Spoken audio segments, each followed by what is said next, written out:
If you need some coins for the Trophy Titans promo, make sure you check out MMOXP.com. Their link is down in the description. They're very fast, they're very cheap, they're very reliable, and if you use my code Rema, you can get yourself a nice 5% discount. So what's up guys, my name's Ash and welcome back to a brand new video. In today's video guys, I've got some custom tactics and player instructions for one of my favorite attacking formations in FIFA 23. This is the 4-1-2-1-2 second variation. It's always very good for scoring goals and I do find it to be like quite defensively sound as well. It is just a very enjoyable and very good formation to use. Now just before we get into today's video guys, I'd very much appreciate it if you could drop this video a thumbs up, as that does really help me out with the YouTube search algorithm. Also subscribe to the channel if you are new so you never miss out on any videos like this one, and don't forget to turn on notifications so you are notified when a video is posted. And with all that aside guys, let's get right into today's video. Okay guys, so starting off with the custom tactics. For the defensive style, I like to have this on balance. This is so we're nice and controlled in the defense, so we're able to press when we need to press, but we're also able to drop off and be a little bit more conservative when we need to be. So balance is just the most suited for having a controlled defense, which is what we want, especially against those higher end opponents. For the defensive width, we have this on 45. This is so we can primarily defend in a more narrow shape to stop the attacks through the middle,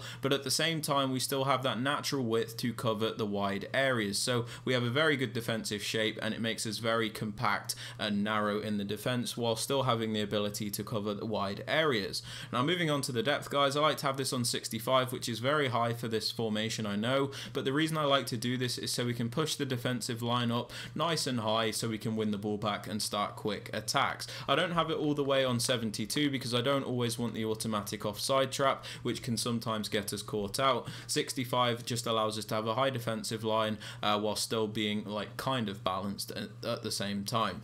Now moving on to build up play guys, I like to have this on fast build up with the 4-1-2-1-2. This is because the 4-1-2-1-2 has like lots of little diamonds that you can play, lots of different passing shapes. So fast build up means your players are going to make very quick movements and you can knock very quick little 1-2s around, and it is very enjoyable and very quick, and it can be very difficult for your opponent to predict what is going to happen next. So fast build up is super good, but if this is too quick for you, you can just use something like balance, that is fine, or if the gameplay is really slow, balanced is also fine for that.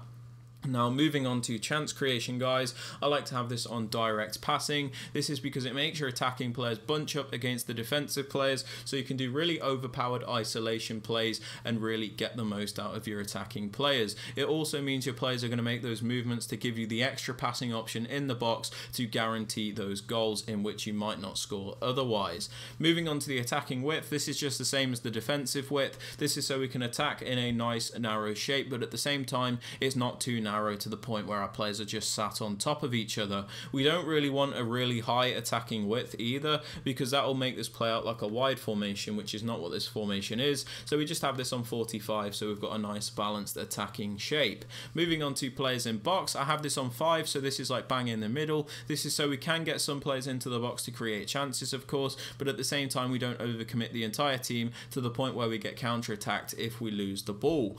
As for corners and free kicks, these are both on 1 because there is a corner kick routine that I use which requires both of these to be on 1. There is a link to that in the top right hand corner of the screen. Now moving on to the players you want to use guys, in the 2 striking positions I suggest going for a balance between the 2 players, where you have one more clinical finisher on one side and one more creative player on the other side. This is so we have like a creative finisher dynamic and we get a bit more out of our attackers. If we just have 2 out and out strikers, you've got 2 players doing the exact same thing and it can make you very one-dimensional because you're restricted to just playing through balls. So having one more creative player and one more finisher type player just gives you a bit more of a varied attack, which is very nice to use. Now moving on to the cam guys, you're going to want to use a nice technical player. This is somebody that is like agile, somebody that is able to dribble, somebody that can pass, shoot, and somebody that has skill moves if possible, so they can really work all the angles because this is like the main playmaker of the team. You're not going to want to use somebody that really struggles in attack, otherwise you're going to find it difficult to create anything at all. Now moving on to the right centre mid, we use a more box-to-box style midfielder. This is somebody that is going to attack and defend for us, and we're going to give them a bit more of a free roll. So you're going to want somebody with nice, well-rounded stats so they can do a bit of everything, and if you can get it, a high work rate so you get the maximum contribution in attack and defence.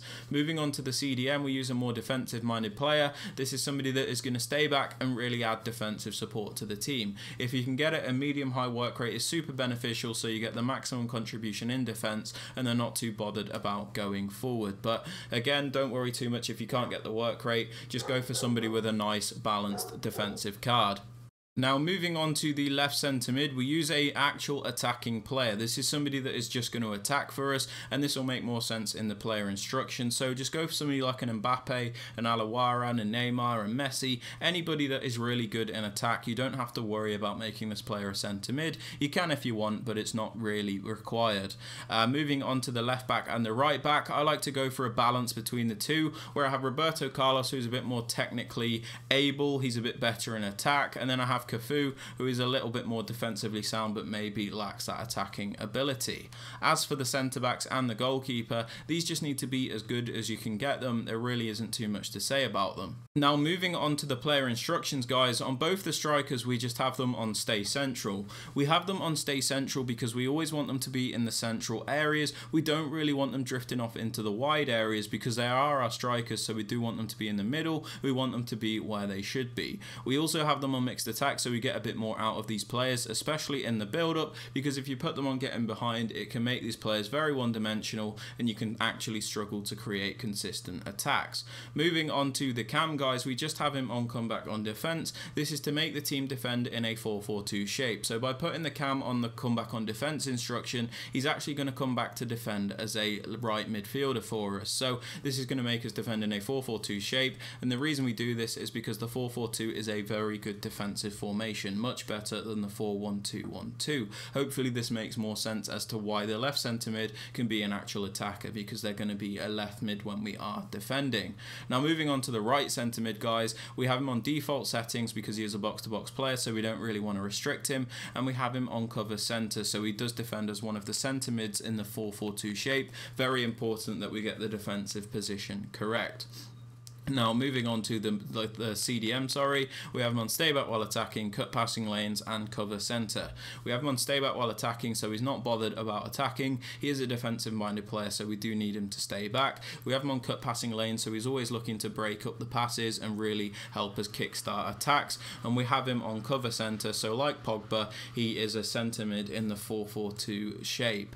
Now moving on to the left centre mid, where we use an actual attacker, we have him on get forward, get into the box for cross, and cover wing. We have him on get forward because he is an actual attacker, so we do want him to join the attack for us. We have him on get into the box for cross, so he does actually make the runs into the penalty area, because if we have him on balanced crossing runs, sometimes he can be a little bit static, a little bit passive, and he won't really get involved in the penalty box, especially because he is actually classed as a centre mid. So get into the box for cross means he will commit into the penalty area where an attacker should be. We also have him on cover wing, which is super important because, like I said, this defends in a 4-4-2 shape, and by putting him on cover wing, he's going to defend as a left mid in the 4-4-2 shape. So the way this is going to set up for me is the back four is going to be the same, and then the left mid is going to be Chiesa, the left centre mid is going to be Jorginho, the right centre mid is going to be Pogba, and the right mid is going to be Jairzinho. So we've got a nice defensive shape there. Now moving on to the fullbacks, on my more attacking fullback, the left back, I have him on balanced attack and overlap. This is because the 4-1-2-1-2 is obviously a narrow formation, so sometimes we need to add extra width to the attack. So by putting this player on balanced attack and overlap, it means he's going to join the attack, and the overlap run type means he's going to add extra width to our attack, giving us a wide option, which is super important. Now moving on to the right back, the more defensive fullback, we have him on stay back while attacking and overlap. We have him on stay back while attacking because then we always at least have 3 defenders back, and we have him on the overlap run type because let's say I do trigger a run forward with him with L1, he's going to make the overlapping run types to add extra width to the attack. As for the centre backs and the goalkeeper, these are on default settings and I do not touch them. But yeah guys, they're my custom tactics and player instructions for the 4-1-2-1-2. If you guys have enjoyed or found this useful, I'd very much appreciate it if you could drop it a thumbs up. Subscribe to the channel if you are new so you never miss out on any videos like this one, and don't forget to turn on notifications so you are notified when a video is posted. And with all that aside guys, I hope you have a fantastic rest of your day, and I will catch you all in the next one. Peace.